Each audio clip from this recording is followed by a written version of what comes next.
Mbahaye ikaze kuri Rugimana Talk Sport. Reka dutangire rero kuri Emirates FA Cup round ya gatatu. Akamaze gutombora rero n'imikino izakinwa hagati y'itariki 9, 10, 11 na 12 z'ukwezi kwa mbere umwaka utaha. Akaba West Ham United itomboye kuzajya ku kibuga cya Stockport County. Akaba rero ikipe ya West Ham, iyi kipe igifite inshuro 3 cy'igikombe, igiheruka muri 80, iheruka no gutsindirwa kuri finale 2-6. West Brom ikazajya ku kibuga cy'ipe ya Blackpool. Ikipe ya West Brom ikaba igiheruka mu mwaka w'1968, akaba ari nabwo igiheruka rero igitwara ku nshuro ya gatanu icyo gihe.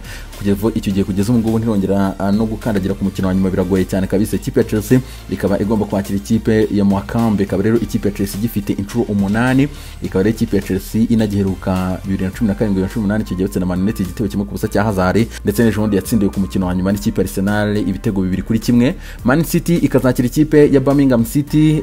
Ikipe ya City gifite inshuro 6, ndetse iyi ngiyi ni fixtures igarura finale yo muri 56. Aston Villa ikaba igomba kwakira ikipe ya Liverpool. Aya makipe yombi agifite inshuro 7, ndetse ari no muri Premier League. Aston Villa iheruka kuri finale 2015 itsindwa n'ikipe ya Arsenal ibitego 4-0. Liverpool igiheruka 2-6, icyo gihinganye na West Ham ibitego 3-3 baza gutsinda kuri penalty.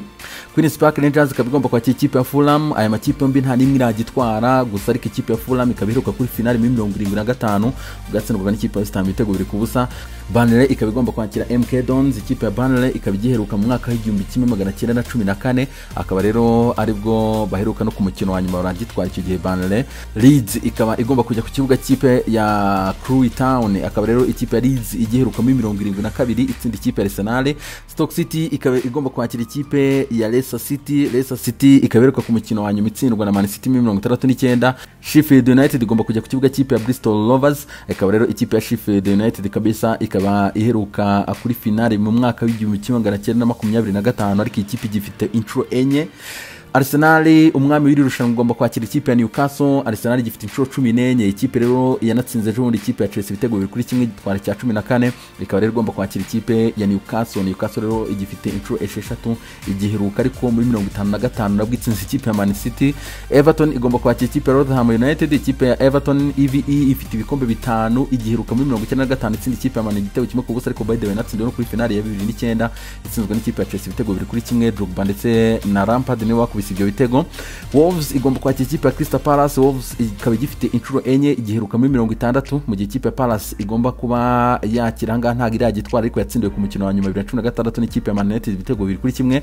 Murabyibuka ibitego bya Jesse Lingard na Mata mu minota ya nyuma bagenda muri extra time. Iyi kipe yitwa Marine nta cyiciro na kimwe ibarizwamo, ikaba rero nta division ifite, birumvikana igomba gukina n'ikipe ya Tottenham Hotspur. Spurs igifite inshuro 8, igiheruka muri 91. Hanyuma ikipe ya Southampton igomba kwakira ikipe ya Shrewsbury Town.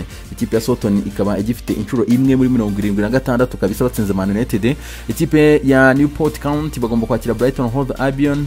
Brighton rero ikaba nta gikombe ifite, ikaba iheruka kuri finale muri 83 icyo gihe.